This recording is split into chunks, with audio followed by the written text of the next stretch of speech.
Hey guys, and welcome to the wrap up for the 28th of February 2020. Crazy, crazy week in the market here. I have the SPY open right away. For us, however, it was a very good week with $20 per share in potential profit here. You can see I'm putting into this spreadsheet here that just kind of contains the wrap up per date, and you can see the chart here along with the potential totals based off what you would have played. Let's unstrike those. I don't know what happened there. So right, 100 shares, you'd be up 3,000 so far this year, 200 shares, 6,000, so on and so forth. That's how you read that. But the main thing to look at here is the graph. So far, so good with this particular trading style. Now, if we go into exactly what happened this week, it was a monster. Last week we talked about how this was super extended, but there was kind of it was bullish. It was just continuously bullish. And that kind of cracked this week. So we had a gap down and then a little inverted hammer here, and then just continued lower with a little tiny bounce happening here on Friday. But, gap down to have that bounce. So really it was almost just a break even day. So incredibly volatile, incredibly crazy market. So what do you do, right? And if you guys are new to following me, I give the kind of the same advice every time, and that's to widen your stop and shorten your time horizon. It's no longer a move that would have taken a week before, could take a day now, could take an hour now sometimes. So if you're a swing trader and you're looking for trades to take a couple weeks, now what you should do is lower your position size, widen your stops, and expect that same trade to take a couple days or even a couple hours.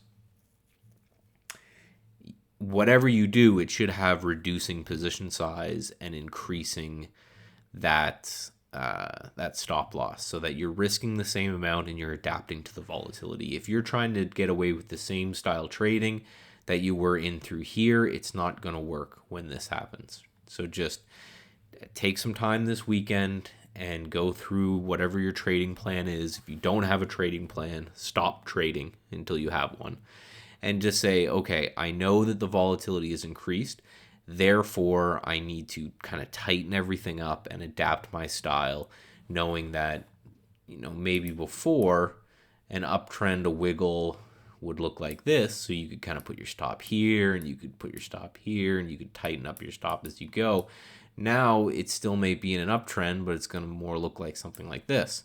So if you try to go with the same tight stop, it's just not going to work in this environment. You have to widen everything out and kind of let things breathe. There is more potential in a higher volatile market. You just have to adapt to that potential. So there's really nothing to say here going forward until we see more action, right? Seeing more action is going to be hugely important to this market going forward. So we did stop right at this area of support that we had last time. I wouldn't be shocked to see some backing and filling here and maybe a continuation, or we just bounce off here and kind of have a rip your face off rally, they call them. And those are very common in these markets that you can see they happen quite a bit, where they wait until everybody's shaken out and then they just bounce it hard. Sunday night futures trading, Monday morning, I think is going to be very telling. If we're anywhere in this area or if we're just chopping around here, then I'm going to bet a little more to the short side. If not, if we're up in this area, then I may bet a little bit more to the long side. But I never try to chase the move. I try to wait for the move to happen, the consolidation after the move to happen, and then make my decision. So this may be the move. Next week, we may see the consolidation, and then maybe the week after that, we see the continuation or reversal. And, that's basically all I have to say about that. Be very, very careful. Things we've always reversed in the past over the past 10 years, but I've traded through bear markets in the past, and they don't always reverse back to highs within a few days like everyone is used to. So just be careful to trade as the market is telling you. Now is not the time to really load up on a position. Now is the time to trade smaller, knowing that you can have the same amount of profit with a smaller position size and the same amount of loss with a smaller position size in a more volatile market. So please, guys, just look after yourselves while you're doing that. Okay, so we had only 3 trades, all to the short side. So, of course, you could have shorted just about anything this week and have been right. So we had BCO. We initially gapped down through the entry. We came back up and tagged it. Got us in short here, and then we reversed lower, so that was great. Yelp was kind of the same thing. Let me zoom in a little bit more so you guys can see. And then let me just turn off these flags here. There we go. So same thing, we had a gap down on Monday. We came back in to tag our entry, and away we go. And VRSK was great this week. This one, actually, we had time to enter, and then it sold off dramatically before a little bounce off the 200-day. So can't complain about any of those trades. Going forward, you'll see that the price of the stocks have reduced. I'm trying to reduce the volatility for the next little bit as things go on. So for the long side here, we're going to go through 4, and I'm going to show you kind of the commonality between them.